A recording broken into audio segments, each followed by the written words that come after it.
This video is going to be all about how to restore and fit these chrome or anodized aluminium trim pieces on the Mercedes 107 and 113. Unfortunately, the car that we're dealing with, which is our red project car, didn't actually have these pieces on, and we had to turn to our parts car, Goldilocks over here, to take the hood or the tonneau cover off and to remove those trim pieces. And I can tell you it was a right battle. Now on the red project car, which has been painted, this is the piece we're dealing with, and we're just going to take this home now without damaging it, hopefully, and see if we can fit those chrome pieces on. Now if you haven't ever taken off these trim pieces on your car, there's a good reason for doing so, and I'll show you why. When you turn them over, you will see that where they are attached to the car, you may well see that this is starting to rust, and if you leave it like that without attending to it, you'll eventually end up with something like this piece here, where you start really corroding away the underlying alloy to the point where it's beyond hope. If you do take your piece off and you want to clean the rust deposits off this anodized aluminium, start off with the abrasive side of a sponge and just warm water. If that's not cutting the mustard, you can try some form of abrasive polish like Autosol to see if that works. Doesn't work, you can step it up on aggressiveness, possibly to one of these Abrax fiber wheels, possibly to a brass wire wheel, possibly to a Dremel tool. But you do want to be very careful that you don't take off the anodized aluminium layer, because that protects the aluminium below. To get rid of the rust inside that channel, we're just going to use a Dremel tool with a little wire brush on it. You don't have to have a Dremel, you could do this with an electric drill. Just to remind you that there is a rubber strip that runs the entire length of this to stop it scratching the car, and the profile of that rubber strip is this here, and the flat bit goes on the outside. So if you've taken it off and you can't remember how it goes back on, it clips in like so with the flat bit of the rubber facing outwards. When you come to take your chrome trim off, it is held on by a series of padded nuts like this. The padded nut consists of a nut with a washer which is attached to it and moves a rubber pad, and sliding through here is a series of square-headed screws.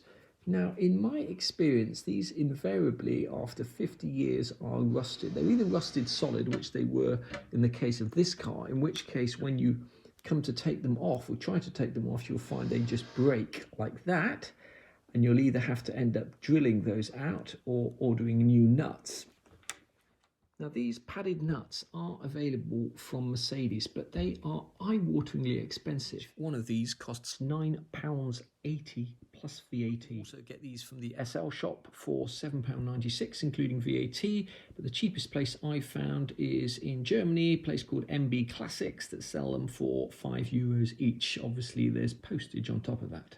If there was a competition for the most expensive part on the Mercedes relative to what it actually is, I think this here would be a contender. Once again, these square-headed screws are about £14 or £11.50 plus VAT, something like that, from Mercedes, so they are still available. And there are 6 of them one size that go with the padded nuts, and 2 slightly shorter ones on each piece of chrome trim. So there's about 14 of those in total. So you can imagine if you went along to Mercedes and had to replace these screws and these padded nuts, you would spend over £300.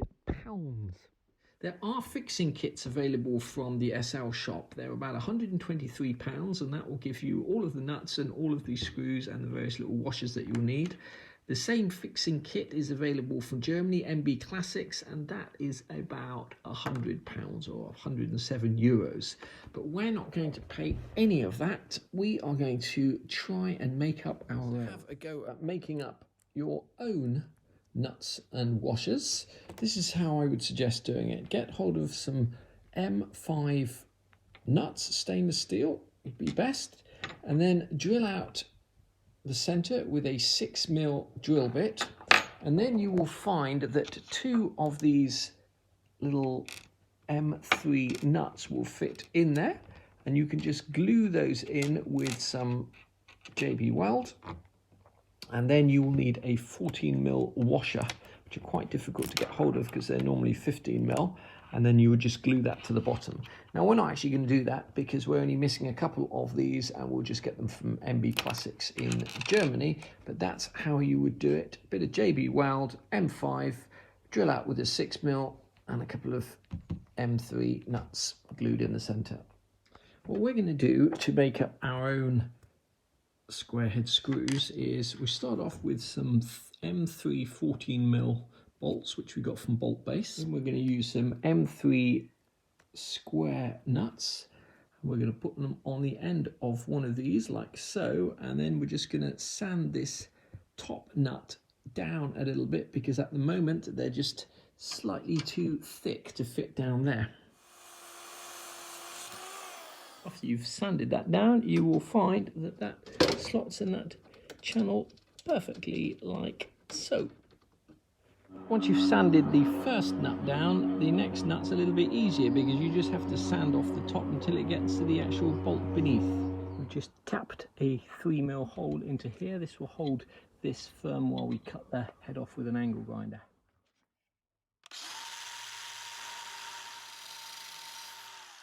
Once you have made up your studs, sanded down the nuts, you've got to decide on how to attach them to the actual stud, and what we're going to be using is JB Weld.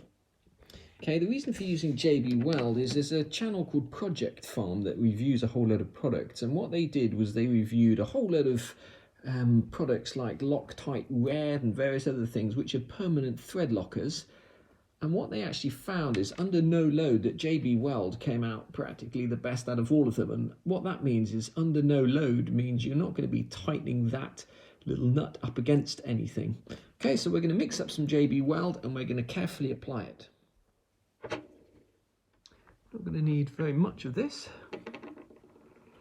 It's basically mixed up in a 1-to-1 ratio.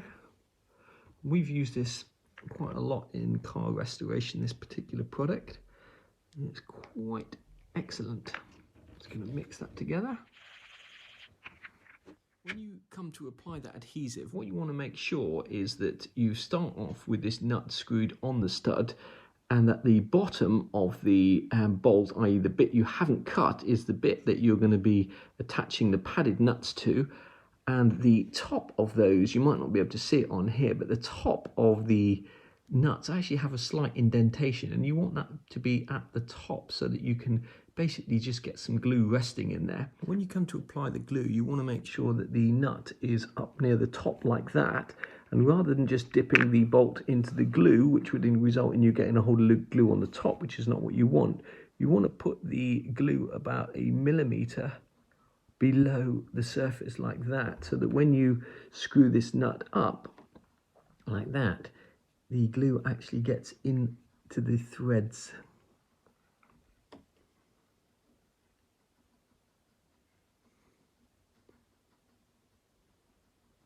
Screw that so it's flat, get a little bit of tissue and just wipe the excess glue off, because you don't want to make this surface any thicker,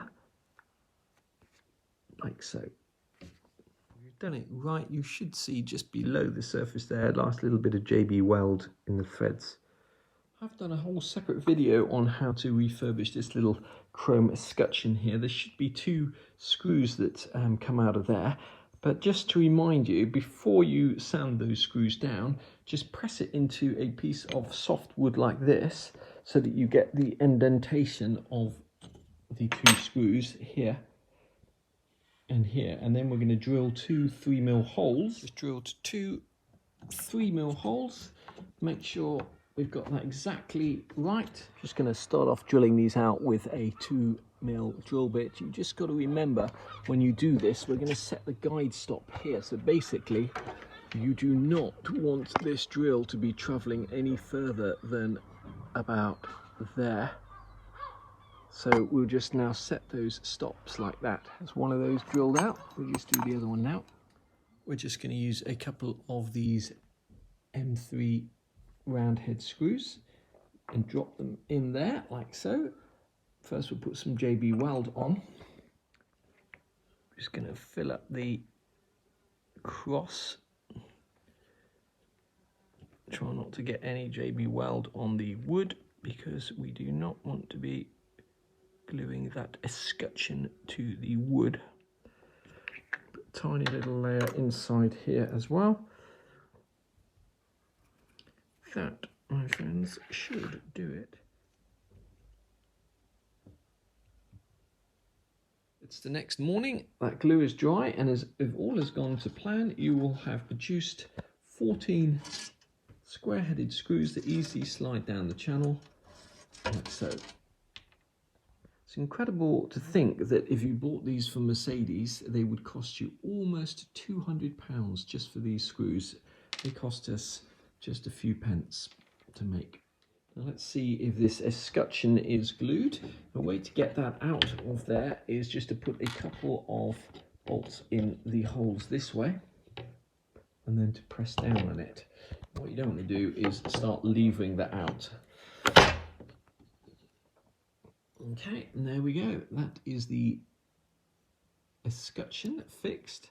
Now originally this escutcheon would have been backed by a piece of foam, and you can either go along to a creative shop and buy a piece of foam. They're only less than £1 for this piece of foam, or you can also use a trainer taper or an insole or something like that.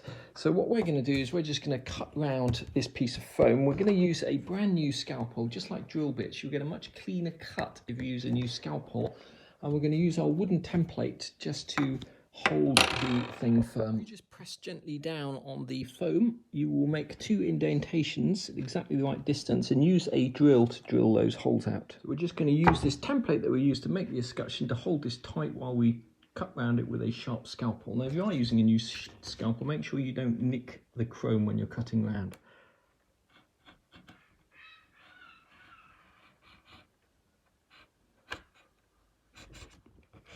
Just cutting at an angle, A, to avoid cutting the chrome, and B, just so this tucks in underneath. That's just about us done. Got some 3mm nuts on there, washers. Before we put this on the car, we'll give the back of the foam and the back of the chrome a blast with trim fix adhesive just to stick that down there. It can be quite tricky lining up all of these little holes with these square screws that slide in that channel.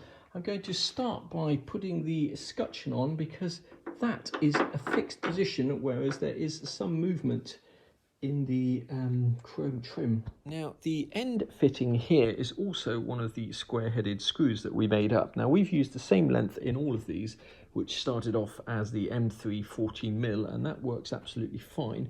But the difference here is you're supposed to put on a little rubber washer like so. You can get those from Mercedes, part number 113-987-0041. Then you put a washer on and then you put a nut on. Really fiddly getting that rubber washer on, and the way I do it is I start it off with it over a watchmaker's screwdriver, then I put the watchmaker's screwdriver over the bolt, and I use another watchmaker's screwdriver just to push it down like so. The washer, really easy to drop that washer.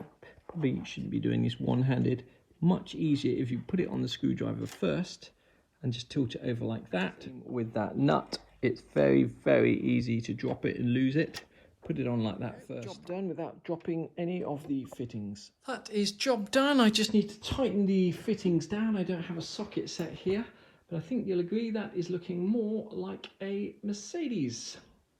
The next video is going to be all about how to glue in the weather seals, both for the boot or the trunk and also the weather seal that sits around here. So we'll be experimenting with different types of adhesive and showing you how to do it properly. I'll finish this video with showing you where exactly I got all these little bits and pieces from, just in case you want to attempt this job yourself. We got those nuts and bolts from this company here, boltbase.com, online. Paid a total for the square nuts, the M3 hexagonal screws and washers, etc. We paid a total, including shipping, £5.94.